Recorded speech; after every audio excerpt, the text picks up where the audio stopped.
Are you still there, Cecilia? Nope. Welcome to another episode of Tea and Toffees. Hello, I'm Neitshayd. You're under demon. Well, no, not you. I'm not anyone's under demon. Nope. So now I'm just gonna have to wave again because hi, I'm Cecilia. I was a witch in my previous life. Why did you wave early? Because I wanted to start my intro, but then you continued talking and I didn't expect that. That's why. You have to expect the unexpected. Nope. Either way, Studio Ghibli. Mm-hmm. We're not done yet. Nope. We have to do another Studio Ghibli one. Mm-hmm. So many more films to go. All the films focused on humans versus nature, except for Mononoke, are in last week's episode. Would have fit to put Mononoke there, but oh well, I sorted them chronologically, except for The Cat Returns, and then cut our notes neatly in half, so wasn't intentional. But interesting. This means that all the conflicting human nature ones are, except for Mononoke, are in Studio Ghibli's first decade. Certainly interesting. But look at that, Mononoke is right the next one we're talking about. Anyway, so yeah, we cover the first decade of Studio Ghibli. Time to do the next 2 decades and then completely leave out the last one. Yep. Sounds good. I already announced it. Princess Mononoke from 1997. A Studio Ghibli original. Wikipedia tells me its genre is adult epic historical fantasy. Sounds epic. Yes. So, Mononoke are Japanese spirits that can possess people and cause suffering, disease, and even death. The lines between Mononoke, yokai, and ayakashi are somewhat blurry. Some people even claim there's no difference at all. We are no specialists in Japanese folklore, so we obviously don't know what is true. But my general understanding is that yokai are supernatural beings in general. Ayakashi are yokai that appear above the surface of water. Will-o'-the-wisps would fall in that category, I believe. And Mononoke seem to be always harmful. Like, yokai can be harmful and harmless, but Mononoke seem to be always harmful. They are also less physical, hence the term spirits. Princess Mononoke is one of the best Ghibli films. It features many morally grey and nuanced characters, like Lady Eboshi, who harms nature but offers refuge for the outcasts, would have led a life of suffering, and she wants to protect her home. The central theme of this film is the conflict of human modernization versus nature, similar to Pompoko and in part Nausicaa, but also the cycle of life and death. It's another Ghibli film featuring humans being stupid and thinking themselves above nature, exploiting it, damaging it, angering the spirits within it. Ashitaka, our protagonist, is our proxy. Through him we learn about both sides of the conflict. Or all sides, since there are more than 2 if we take it more precisely. But Eboshi's son and the forest's hatred take up the major roles here, with Ashitaka caught in the middle. It's a clash between multiple different factions, and not just 2 main factions, which is quite unique. Well, not for Ghibli, but... Yeah, not for Ghibli. General, yes. Mm-hmm.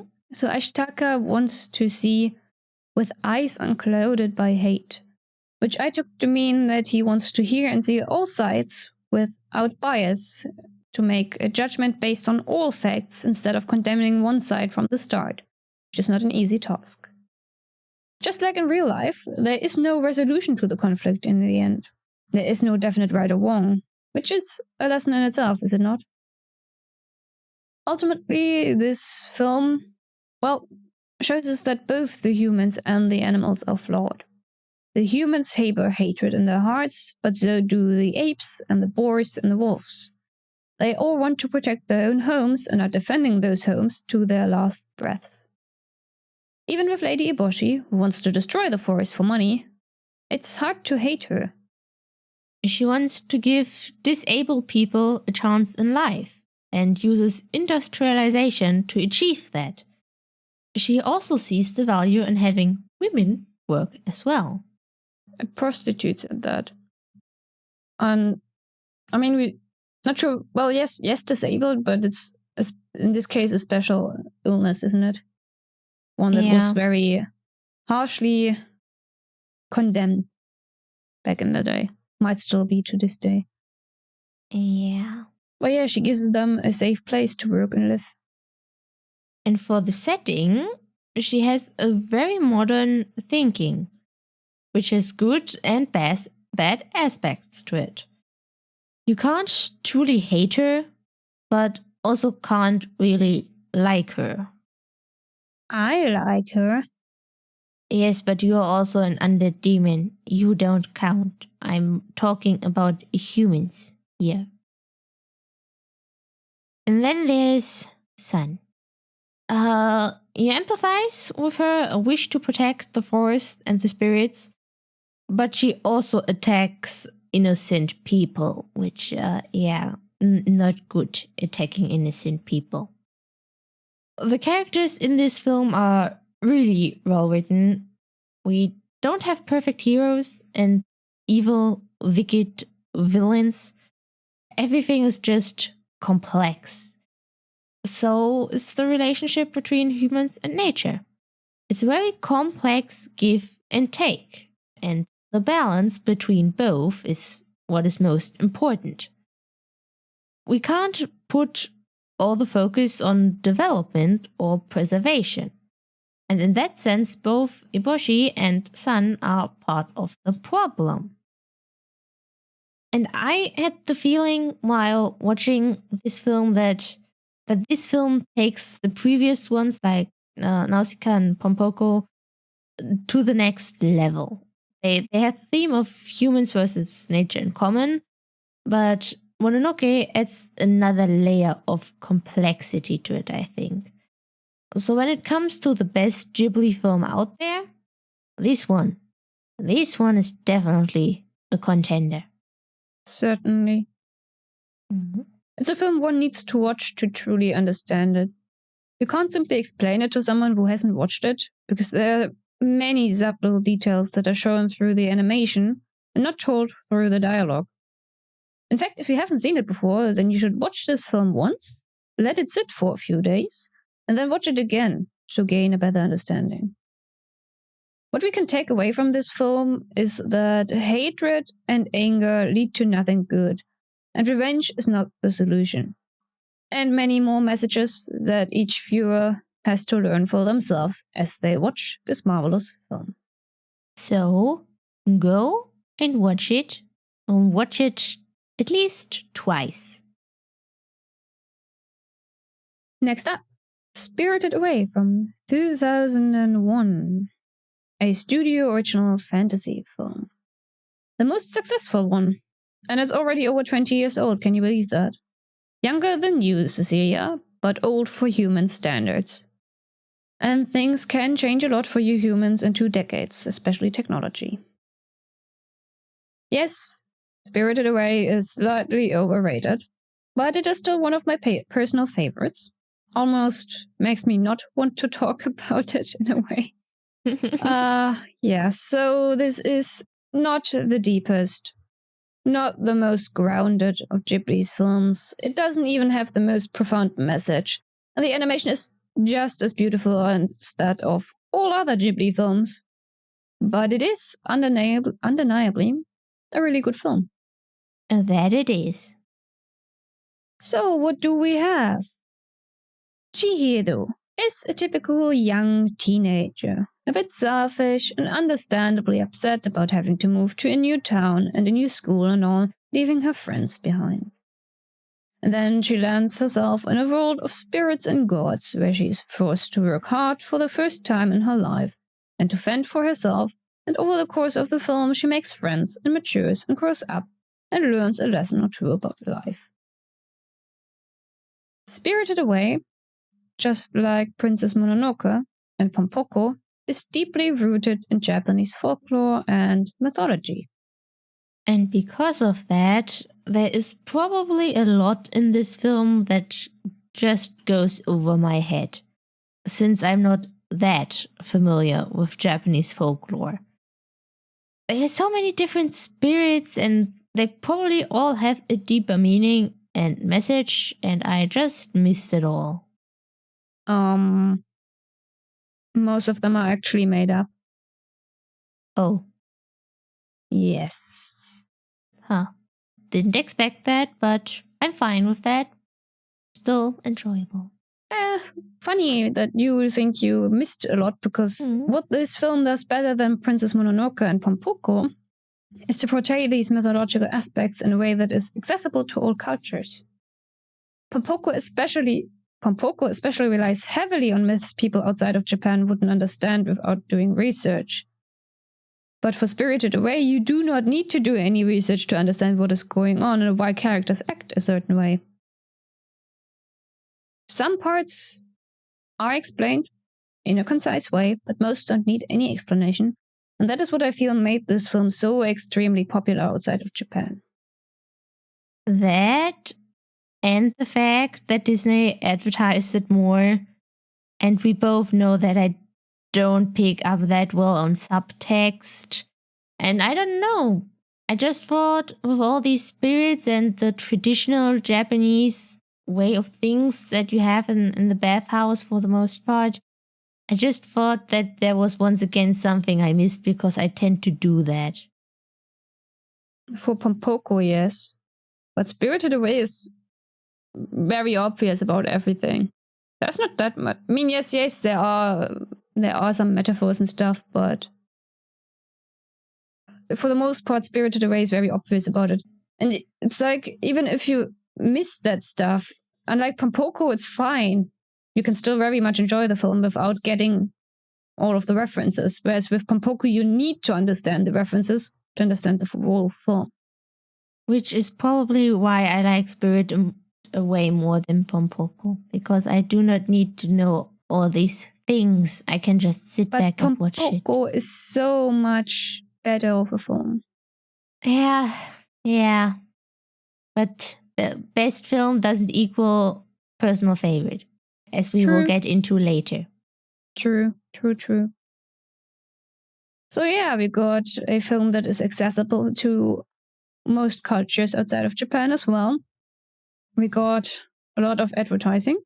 And then we add to that to Studio Ghibli's outstanding animation and musical performance, and Miyazaki's nuanced grey characters, for which, there is no true good or bad, and the end result is an excellent film. Mm-hmm. Side note, the big lamp at the bridge to the bathhouse and the flag we see say oil. And I have a keychain with the exact same kanji, but it's not Ghibli merch, it's a reference to Jiraiya from Naruto. Also, did you notice the Reddy spirit exiting the ship at the beginning? Oh yeah. Yeah, I saw it. Saw that and went like, "Oh hi! We already see you this early on." I was pleasantly surprised.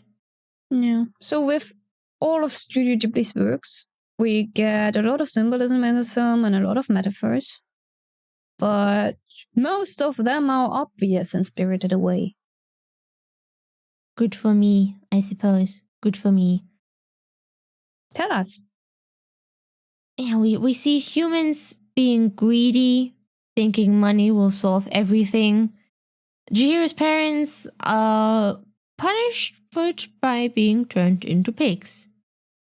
The spirits are greedy too.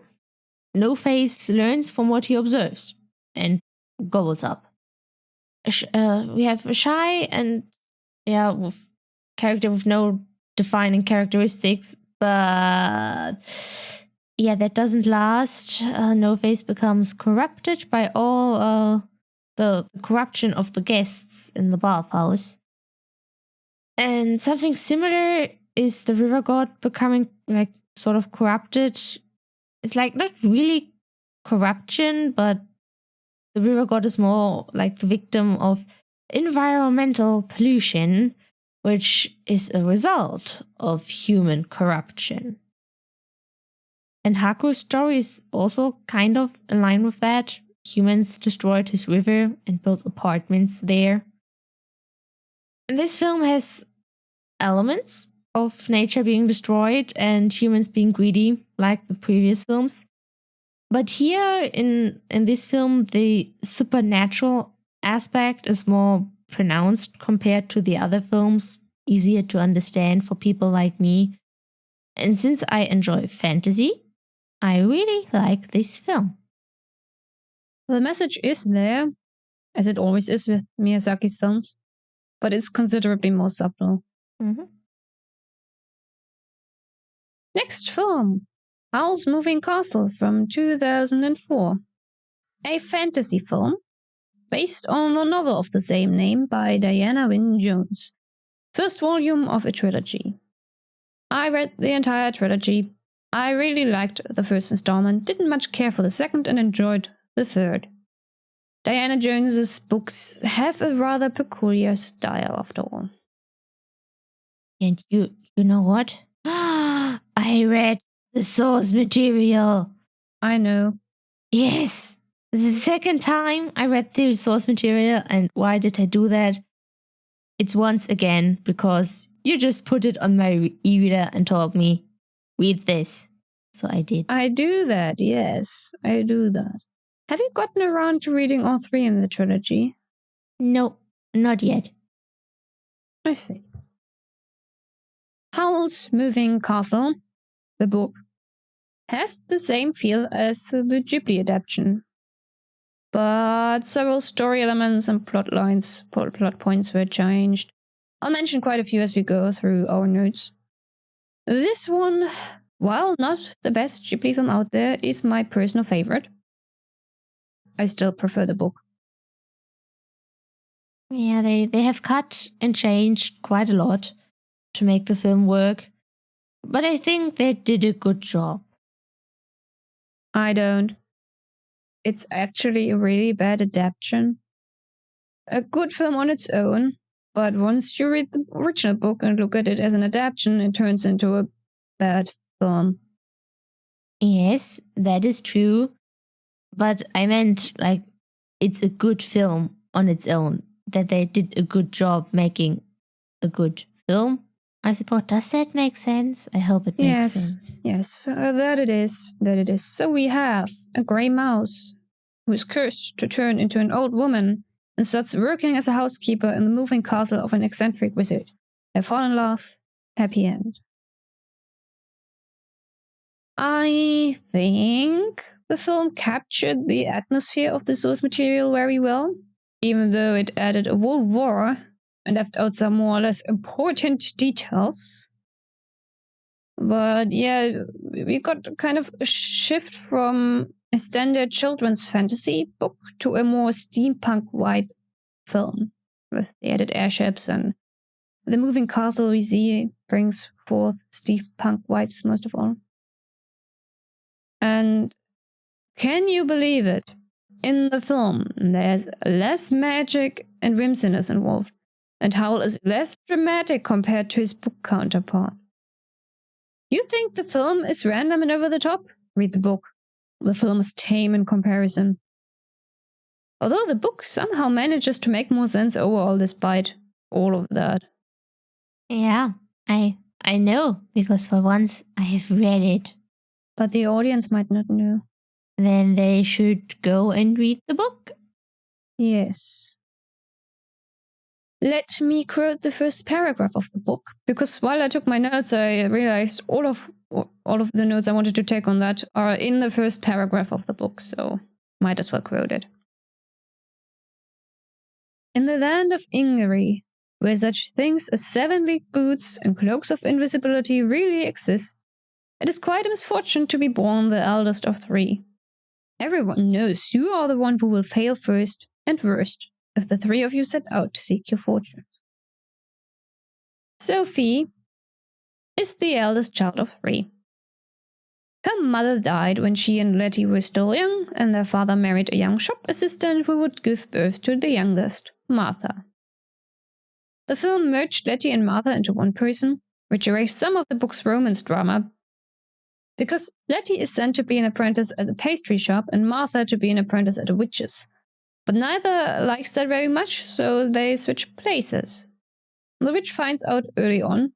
They used the spell to disguise their identities. But the witch doesn't mind as long as Letty resumes her real identity. Which is how we get two Lettys up and about. One wooed by Michael, who's a teenager, and got substituted by a considerably younger Markle in the film. And the other one is apparently wooed by Howl, although there's more to it and Sophie misunderstands some of what is happening. And then Sophie thinks they're both wooing the same girl and it's all going to end up in tears. It was so dramatic. Sophie, at the beginning of the book, becomes very isolated after her sisters leave and starts talking to the hats she makes. Book Sophie is quite grumpy and snarky and very blunt and so stubborn. She's also rich. Not that she knows, and she can talk life into things, such as a certain scarecrow, or the hats she made, or the curse the Witch of the Waste puts her under. Film Sophie's curse is directed by her own emotions and feelings of self-worth, but not by her magic, because Film Sophie doesn't have magic. So yeah, Film Sophie is just, based on her emotions, changes her age throughout the film a lot. Yeah, the animation of Sophie and the curse is very well done on the film, at least in my opinion. You can see without needing to be told that the curse makes her as old as she feels. Sophie always did what was expected of her, never did what she really wanted to do. She didn't express herself and didn't have any passion. She felt old without anything to look forward to and nothing to enjoy. And if you are old, then at least you can demand respect for an elder, and you can be rude like you could never really be before, and you have less to lose, you know? And when she sleeps, she isn't weighed down by expectations, so she is at least young then. Something, small mercies. In the meantime, Book Sophie simply hangs onto the curse the entire time out of sheer stubbornness and ignorance to her own abilities and spite. Book Sophie is already a badass without the curse giving her an excuse.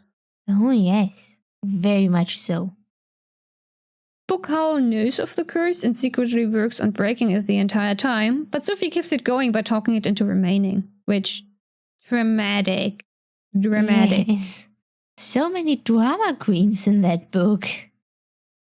The romance, a central focus kind of, between our main characters is so much more subtle in the book. For one, because Sophie is an unreliable narrator. For another, because a lot of it is subtextual, and some readers might not notice if they don't know what's going on. Because those two flirt incessantly through arguing in the book, which was toned down a lot in the film. One might even argue that the film left out the witty banter and the bickering entirely. Yes, I'm angry about that. I much prefer the interactions from the book, truth be told. Howl is also known for stealing hearts because in the book he flirts with a lot of girls, always being vain about his appearance and going out to chase after pretty skirts until they fall in love with him, which is when he always flees the scene. We are told in the film that he is supposedly after the heart of young girls, but we are never shown in the film. Another thing they changed, which kind of major change, behind the black dial of the door is not a war front, but our world, which is where Howl is from, where his sister with her family lives. in Wales. Yeah, the war adds a lot of drama. They substituted multiple subplots with the war. Yeah, and it didn't really fit the overall story. No, not really. There was enough drama in Sophie and Howl's interactions in the book. Like, book Howl alone holds all the drama you could possibly need to make such a film work. Yeah, but since they cut that out in the film, they needed to add something else to at least have some drama remaining. So they were like, okay, yeah, how can we add drama? A war. It's not that they cut it out, it's more that they changed the characterizations of Sophie and Howl entirely. Yeah. Also, major change for drama and stuff. The film's villains are the Witch of the Waste for the beginning, Madame Sullivan, and the war. Yeah, the Witch of the Waste is dealt with very quickly in the film.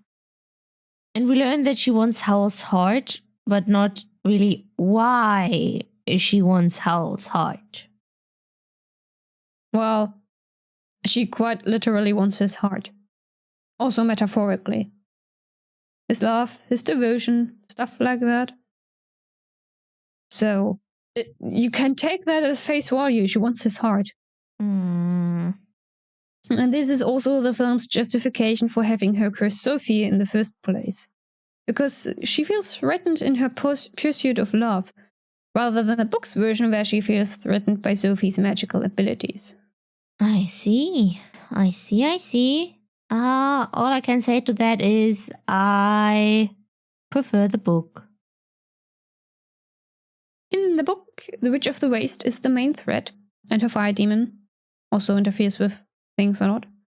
Sullivan is the king's wizard, and he's missing. He was originally like Howl from Wales. It turns out the Witch of the Waste kidnapped Sullivan and the prince from the neighboring country and wants Howl's head to stitch together a perfect lover out of their bodies. The scarecrow that Sophie talks life into, a dog we meet who can kind of change into a man, and the skull that Howl owns are what is left from Sullivan and the prince. Yeah.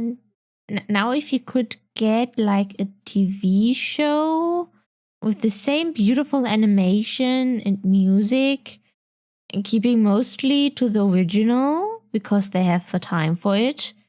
No, that I would definitely watch. Yes. Overall, a solid film. Most certainly not Studio Ghibli's best work, but by far not a bad film. I still prefer the book. Same. So we are skipping 2 films. From 2004 we go to 2010, Arrietty. I think I might have already been trapped in this world when Arrietty came out. I'm not quite sure. I didn't really pay attention to the years back then. It's not easy when a demon finds themselves in an utterly mundane world like this with no way out. So, Arrietty is a fantasy film based on the novel The Borrowers by Mary Norton. I never even heard of this book before. Me neither. I didn't dig too deep about the novel, so I won't make a comparison. This film has a beautiful soundtrack. The soundtrack is what remained in my memory the longest from this film.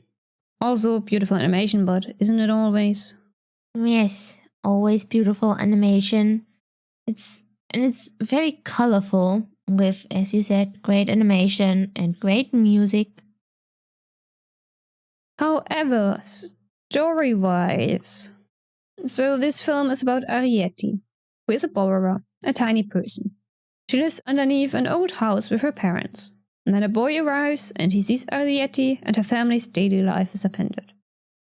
It's not one of Ghibli's strongest films because it's not really plot-driven, but also not character-driven, and ends up being a bit underwhelming. I mentioned before that a story doesn't need high stakes to be good, but Arrietty is still missing something, and if we don't get complex characters, then with the way the story is told, higher stakes in a proper conflict would have helped. And more world building would also have helped, but that isn't something Ghibli rarely ever focuses on the world building, unfortunately. The film does excel in small details, though, which is very fitting. It makes you appreciate the little things. The borrowers are tiny, tiny people and rely on humans and the fact that they can borrow stuff. Since they are so small, they don't need much, and you wouldn't really notice it if they took one or two things.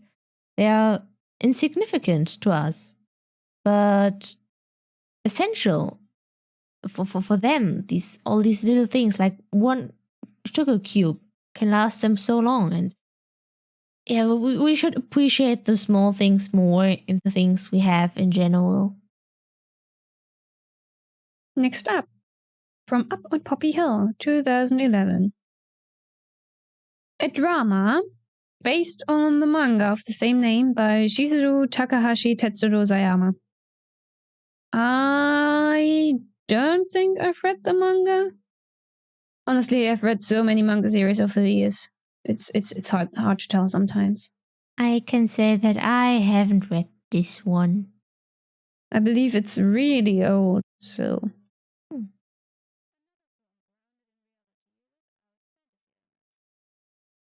But this film is fun. I mean, the music piece it starts with is already fun and catchy, so... yeah, fun film. Not because it's a comedy or has a lot of humor, although there are a few scenes that are bizarre. It's just an overall fun watch. A slice of life story about students banding together to save a clubhouse with some romance mixed in. The clubhouse is also such a weird mess. I love it. And I loved it after they've cleaned it up. Yes, it was quite dirty. It was a bit too dirty for my taste. And then but so much chaos. It's fun. Yeah, so clean up for you, post clean up for me. So our protagonist is already a hardworking and reliable character. She's basically managing the entire household in the absence of her mother, as one does in Japan of the time. So she doesn't need to undergo the journey Seiichi Hino had to go through because she's already there. Yeah, I wish the helping out just to lessen the parents' burden would be more common in other countries too. More like, you wish it would not get lost with new generations. Because it was actually quite common around here back in the day. And nowadays it's not as common anymore. And it's not as common anymore in Japan either these days. Yeah. And I hate that about modern day society. Like, looking at the working moral of some young adults these days, I think they got coddled too much when growing up. They probably didn't have to ever help out. Everything was done for them. And now they are lazy and only do the bare minimum. Do you have underlings like that? I suppose the younger generations wouldn't make it in your line of work. Millennials might, but Gen Z... no, I won't call them Z. That's the wrong letter. And everything under Gen Z, they would be screwed. In theory, if I were the leader of a crime syndicate, then yes.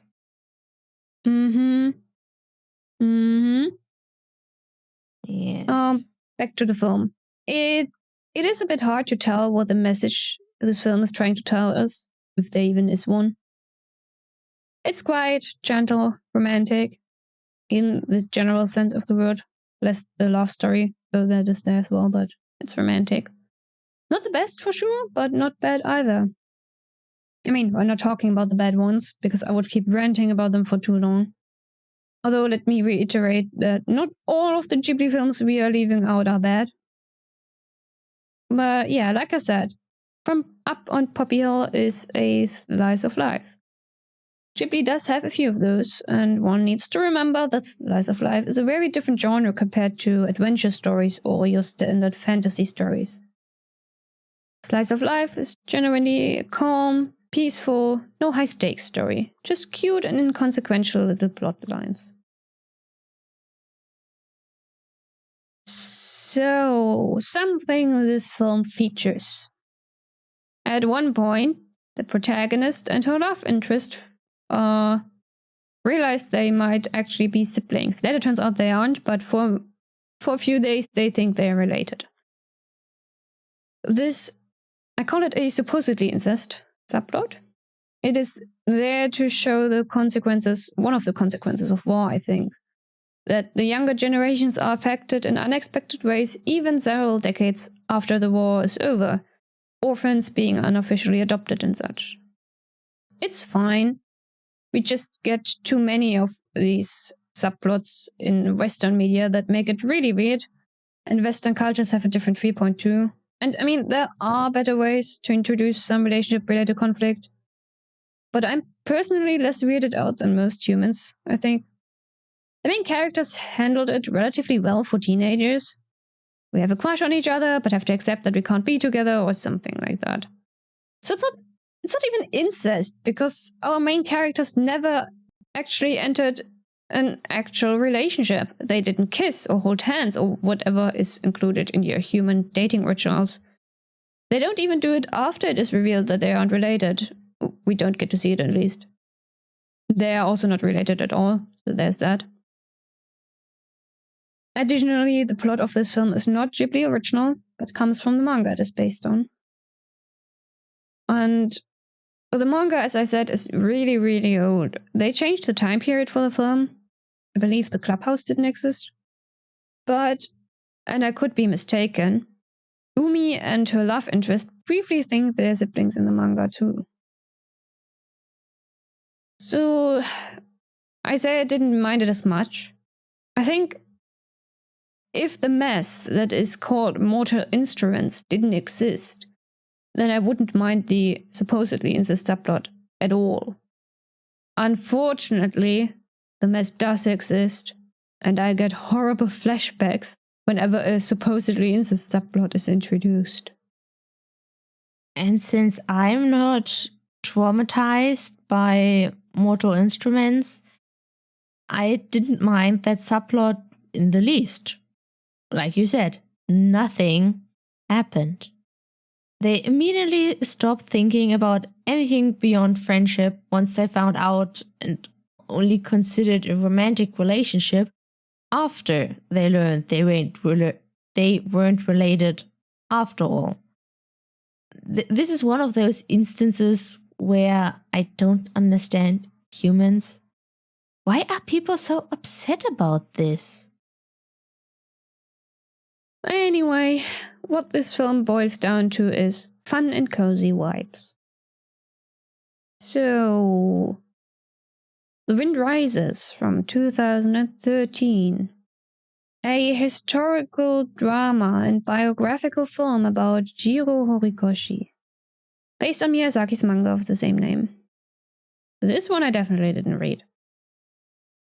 The film has, as always, gorgeous animation. This one has mind-blowing sound effects, but you know how it is, it's Ghibli. The most mind-blowing realization to me was to learn that the main character, Jiro, is voiced by Hideaki Anno. Wow, the legend himself. Didn't expect that. Me neither. So this is a fictionalized biography?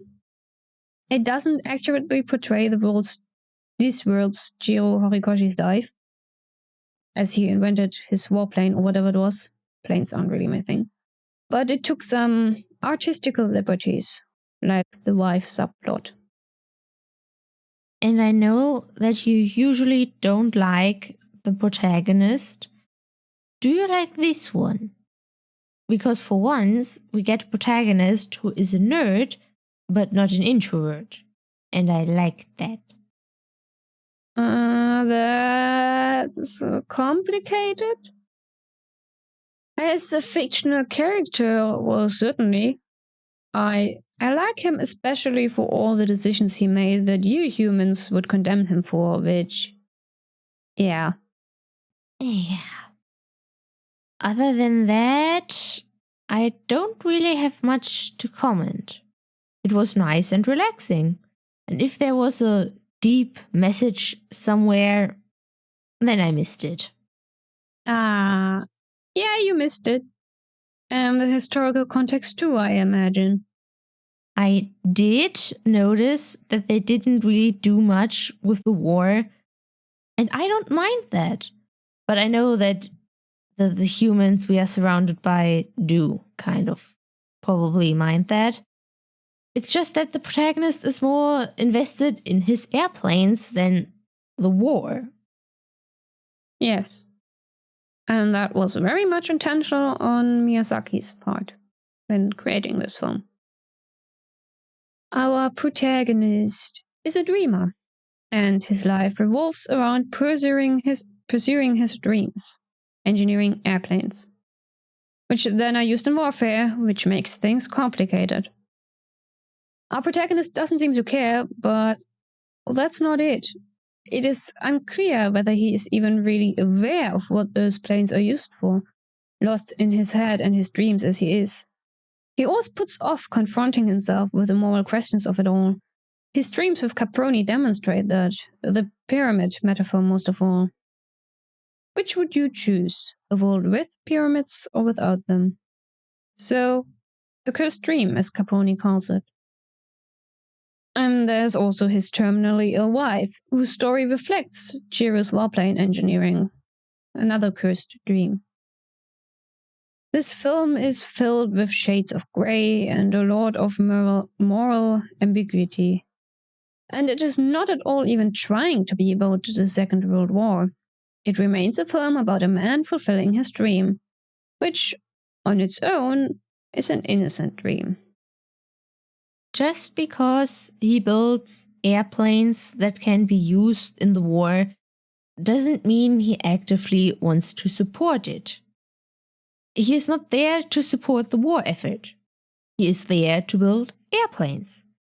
And at that point in time, there is not much choice if you want to design airplanes for a living. And just let the man follow his dream. Like, don't get me wrong. I like films that have critical thinking about wartime and how it affects the people directly and indirectly involved. But not every film needs to make that part of the story and the characters. Not everything is about war. There is a time to think about that, and there is a time where you should be able to ignore it.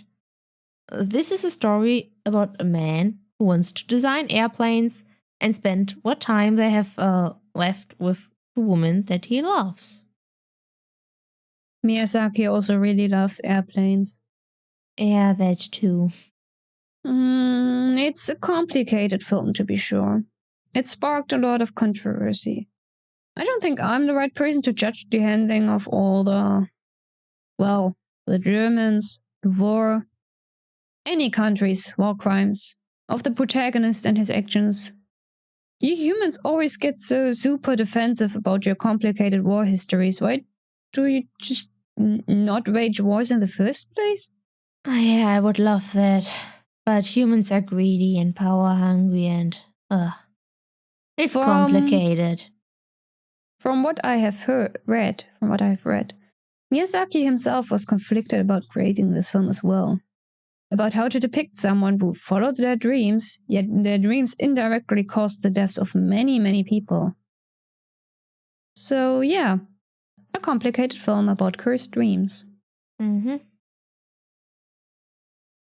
Next one's gonna be a bit short. The Tale of Princess Kaguya, 2013. A historical fantasy film and adaptation of the Japanese folktale The Tale of the Bamboo Cutter. I wish I knew where I first encountered the tale. It was definitely unrelated to the film, but I can't remember. The art style of this one is very unique, even for a Ghibli film.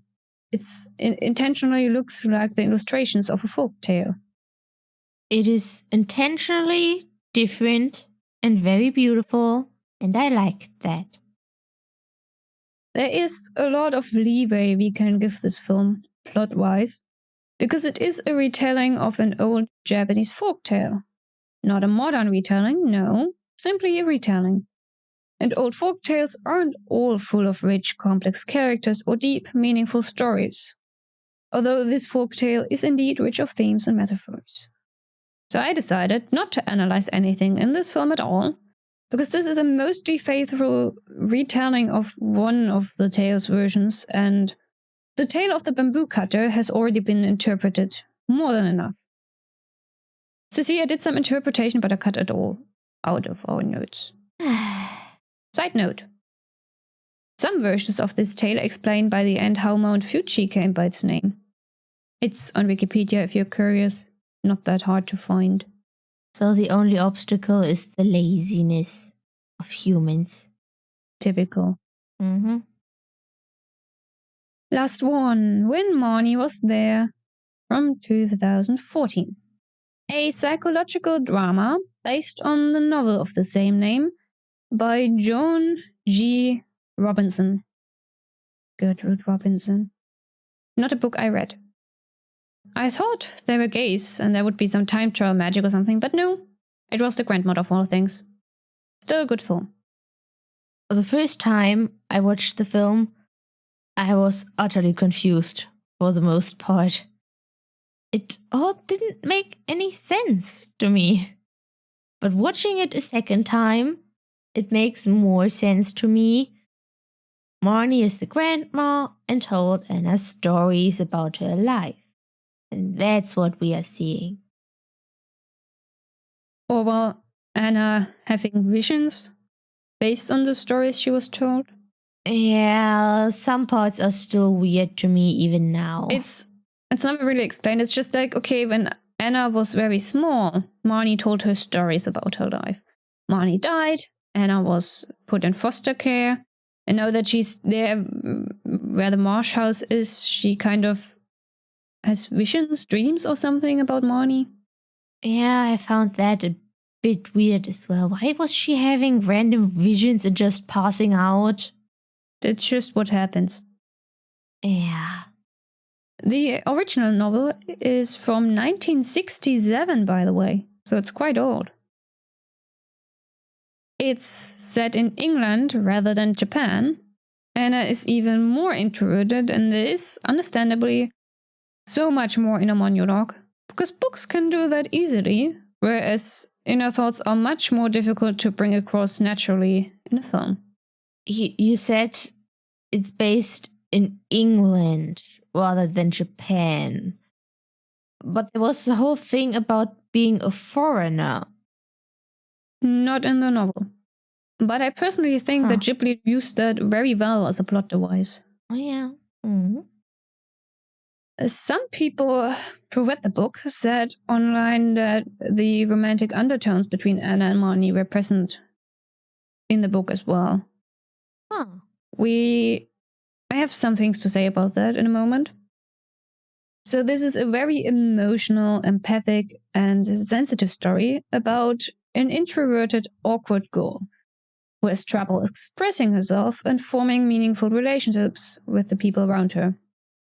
And then she meets Marnie, who genuinely wants to spend time with her and chat with her and cares about her, unlike other people who are always only ever asking out of courtesy. I knew what their connection was beforehand, which was why it initially made me a bit sad the first time watching when I noticed the romantic vibes from Anna's side. I knew they wouldn't lead anywhere. But now I'm actually glad. It's entirely platonic relationships are rather neglected in media these days and need to be valued more.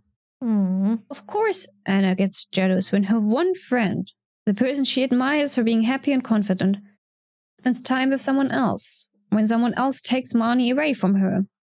This can be and is meant to be entirely platonic. These two do love each other very much, just not in a romantic way. And I appreciate that very much. I would have liked a queer story from Ghibli, but I didn't need it. And that's not what Ghibli is about. Sure, we got some romantic subplots here and there, more so in the works grounded in reality than the fantasy ones, but Ghibli also focuses a lot on various other aspects of life and different themes. So, watching this as a close friendship is very nice. It's a learning journey, a character arc for Anna. She learns how to be less awkward around others, forms a real friendship, gets jealous, learns how to cope with Marnie spending time with others, opens up to more people, etc. When Marnie was there is actually quite good when you don't go into it expecting a queer story and then get angry at being baited, because that's not the central theme of this film. It was never meant to be queer baiting. So this is where we will come to an end, for the individual films at least. Mm-hmm. I think Studio Ghibli actually went on a hiatus after when Marnie was there, so that's fitting. And we should really see about going to watch The Boy and the Heron, Cecilia. Yeah, let's hope we get to see it in the cinema. Okay, our verdict on the best Ghibli film. Ghibli has such a big and colorful repertoire of all sorts of films, from silly adventure stories to deep, thoughtful, character-driven ones. And all of them are beautifully animated, supported by terrific soundtracks. My personal favorite will always be Howl's Moving Castle. I still prefer the book, followed closely by Spirited Away. However, the spot for best Studio Ghibli film is a different matter. Nausicaa is really, really good, even if technically speaking not Ghibli. Laputa is darn good. Totoro is sweet, but not the best. Same for Kiki. Spirited Away is a tiny bit overrated, even though I love it. And Mononoke and Pompoko are quite high on my list. So I say Nausicaa, if we count it. Otherwise, my vote goes to Laputa, with Mononoke a close second and Pompoko in third place. Or fourth. Somehow, all of those are linked to humans in conflict with nature. Well, the ones humans in conflict with nature, they were all really good. And okay, let me think about this. Personal favorite, I think Totoro, but I also really like Howl's Moving Castle and Spirited Away. Best Ghibli film? I would probably give my vote to Princess Mononoke, but, well, I'm not qualified to judge Pompoko because I obviously missed quite some subtext and background information I would have needed. But I agree with you that Nausicaa and Castle in the Sky, or how you always refer to it, Laputa, they are also up there. So we both think Studio Ghibli's humans versus nature conflict based films are the best. Exactly. So maybe they should do another one. Well, we don't know what Boy and the Heron is about yet, so No. we can hope. Yeah. I think it was the original title is actually How Do You Live? How do you live? Well, that sounds more based in reality. It's a fantasy film. Oh, fantasy. So, until next time, you can find us on Twitter, Spotify, and obviously on YouTube, all under Tea and Toffees. And if you enjoyed this episode, then leave us a comment. Which Ghibli film is your favorite? And which one do you think is the best? And also, like, subscribe, and hit the notification bell.